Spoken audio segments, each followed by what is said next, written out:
नमस्कार. काल आपण या विषयावर आपण चर्चा केली, की लहान मुलं व्यसनाकडे का वळतायत आणि त्याच्यामागची कारणं काय-काय आहेत. तर अशा वेळेला ज्यावेळेला आयडेंटिफाय होतं, की आपला मुलगा थोडा स्वभावाने किंवा कुठल्या ना कुठल्यातरी वाईट मार्गावर चाललेला आहे. अशा अवस्था ज्यावेळेला फॅमिली मेंबर आयडेंटिफाय करतात, त्यांच्या लक्षात येतं, त्यावेळेला त्यांना 3 प्रश्नांमध्ये ते पहिले घेरले जातात. पहिलं आपण आपल्या संगोपनामध्ये काही चूक झाली आहे का? किंवा त्याच्या संस्कारामध्ये काही चूक झाली आहे का?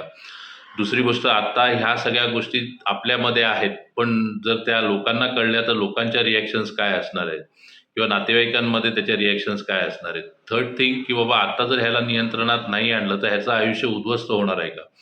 अशा प्रकारच्या विचारांच्या गोंधळामध्ये बऱ्याचदा फॅमिली मेंबरना काय करायचंय, या या सिच्युएशनला काय मार्गदर्शन घ्यायचंय किंवा कोणाकडनं मार्गदर्शन घ्यायचंय हे नीट लक्षात न आल्यामुळे बऱ्याचदा चुकीच्या डायरेक्शनला जाऊन चुकीचे निर्णय घेतले जातात, जे पुढे गेल्यानंतर आणखीन कॉम्प्लिकेटेड होतात. उदाहरणार्थ, की जर आत्ता सध्याच्या कंडिशनला त्यांच्या तुमच्या डोक्यामध्ये अशा सगळ्या 3 प्रश्नांनी किंवा अधिक प्रश्नांमुळे तुमचं केओटिक वातावरण झालेलं आहे, तुमची विचारांची घालमेल होते आहे. अशा अवस्थेमध्ये जर तुम्ही फ्युचरच्या बाबतीमध्ये कुठल्याही प्रकारचा निर्णय घेण्याचा प्रयत्न केलात, तर त्या कंडिशन्समध्ये त्यावेळेपुरता मर्यादित असा काही ना काहीतरी डिसिजन तुमच्या समोर येईल. उदाहरणार्थ तुम्ही त्या मुलाला पनिश कराल, पण पनिश करून ती अवस्था त्या वेळापुरती दाबली गेली. ही गोष्ट आपल्या लक्षात येत नाहीये. त्या मुलाच्या बाबतीमध्ये त्या गोष्टीकडे वळण्याचा कल कशामुळे आहे? पुढे गेल्यानंतर त्याची मानसिकता बदलणार आहे, त्याची फिजिकल कंडिशन बदलणार आहे आणि ज्यावेळेला तुम्ही आत्ता त्याला नियंत्रण करत आहात, पुढे गेल्यानंतर प्रत्येक वेळेला तुम्ही त्याला नियंत्रित करू शकणार नाही आहात. अशा वेळेला आपण त्याला पनिशमेंट देण्याच्या ऐवजी जर एक्सपर्ट ओपिनियन घेतलं, तर कदाचित त्या मुलाला चांगल्या पद्धतीने आपण त्याला मार्गदर्शन करू शकतो, जेणेकरून तो पुन्हा त्या गोष्टीकडे वळणार नाही.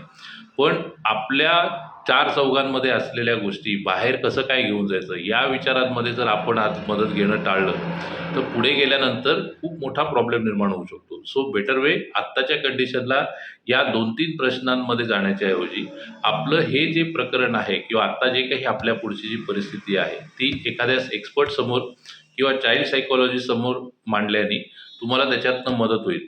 पुढे गेल्यानंतर हे परिस्थिती हाताबाहेर जाण्याच्या आधी आपण जर त्यावर योग्य ते मार्गदर्शन घेतलं, त्या मुलाला काउन्सिलिंग दिलं, तर तो वारंवार त्या गोष्टीकडे गेल्याने काय नेमके धोके आहेत हे त्याच्या पुढ्यात येईल.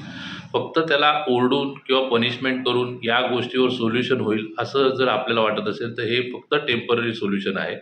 पुढे गेल्यानंतर कॉम्प्लिकेशन परत वाढतील. त्याच्यापेक्षा आत्ताच ही योग्य वेळ आहे, की त्याला योग्य चाइल्ड सायकॉलॉजिस्ट समोर किंवा इतर कुठल्या एक्सपर्टीज समोर मदत घेऊन त्याच्यावर मार्गदर्शन मिळवणं.